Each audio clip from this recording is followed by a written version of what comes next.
জলপাইগুড়ি জেলার শিল্পের সম্ভাবনা নিয়ে এক আলোচনা সভার আয়োজন করলো সিআইআই নর্থ বেঙ্গল চ্যাপ্টার।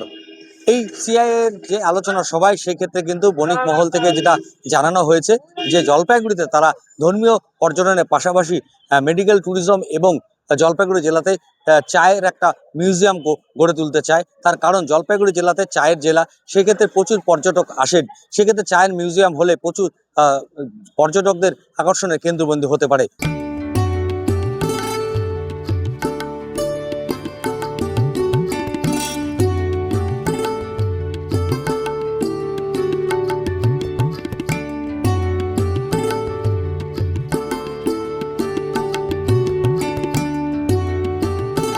এখানে কি কি বিজনেস করা যেতে পারে এবং বিজনেস করতে গেলে তাদের মানে সিআইআই এর মেম্বার তারা তো বড় বড় বিজনেসম্যান, তারা তারা ডিফিকাল্টি ফেস করছেন তাদের যে এন্টারপ্রেনারশিপ চালাতে গেলে বা তাদের বিজনেস চালাতে গেলে তাদের কি সমস্যার মধ্যে সম্মুখীন হচ্ছেন সেগুলো তারা এখানে এক্সপ্রেস করেছেন।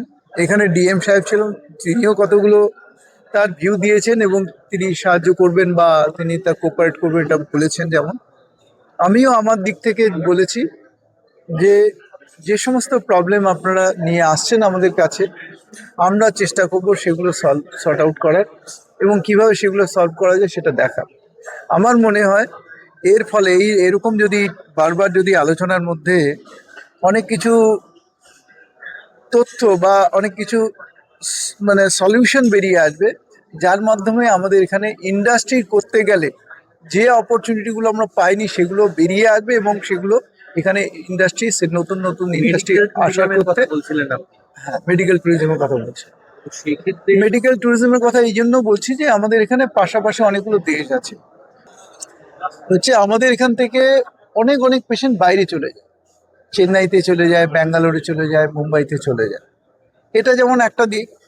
আবার আমাদের এখানেই আমাদের শিলিগুড়িতে হোক, কলকাতাতে হোক, বাংলাদেশ থেকে, ভুটান থেকে, নেপাল থেকে, এদিক থেকে পেশেন্ট আসে শিলিগুড়িতে, আপনারা জানেন এটা।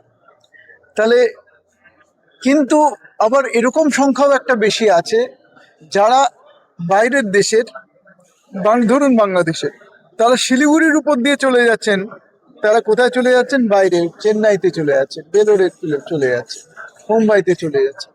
Why not we take that opportunity? আমরা কেন এটা নেব না?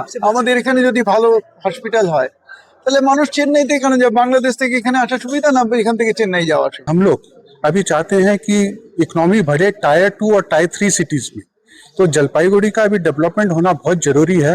जैसे बजट में अनाउंस हुआ है कि मेट्रो आएगा जलपाईगुड़ी टू सिलीगुड़ी, तो आने वाला दिन में जलपाईगुड़ी एक इंडस्ट्रियल हब की तरह उभर सकता है।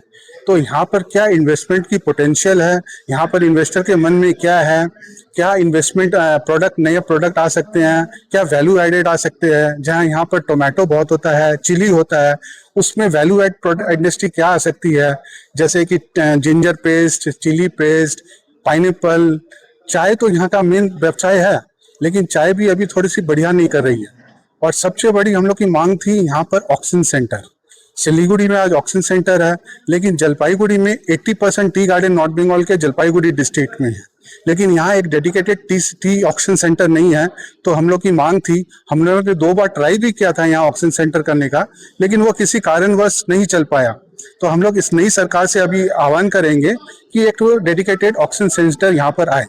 और दूसरा है, हम लोग चाहे आज 150 ईयर्स हो गया है जलपाईगुड़ी में, तो एक टी म्यूजियम का दरकार है।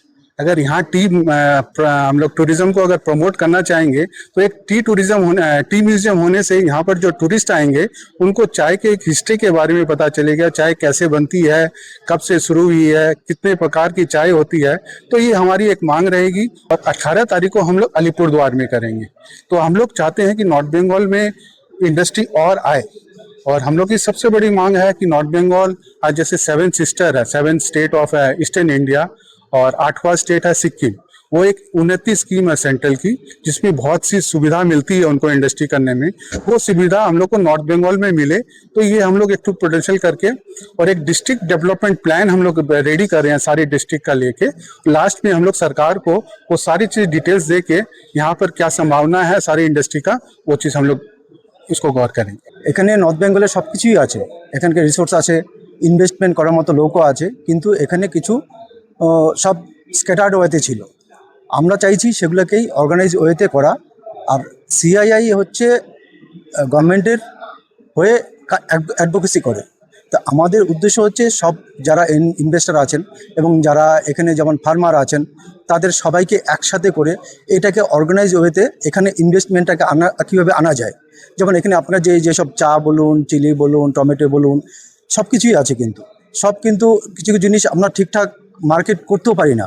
অনেক সময় দেখবেন আমরা এখানে বিভিন্ন আপনাদের মাধ্যমে দেখতে পাই রাস্তায় ফেলে দিচ্ছে। তা আমাদের উদ্দেশ্য হচ্ছে সেই জিনিসটাকে একসাথে করে এবং গভর্নমেন্টকে সাথে নিয়ে কিভাবে কাজগুলো করা যায়। আমাদের এই ডিস্ট্রিক্টে আসার উদ্দেশ্য হচ্ছে সেটা। আমরা সব ডিস্ট্রিক্টে যাচ্ছি সেই কারণেই, গভর্নমেন্ট এবং ইনভেস্টার এবং ফার্মার সবাইকে তিনজনকে একসাথে করে এই জিনিসটাকে কিভাবে আরও এগিয়ে নিয়ে যায় সেটাই আমাদের মেন উদ্দেশ্য। জলপাইগুড়ি থেকে অভিজিৎ বোস, ইটিভি ভারত।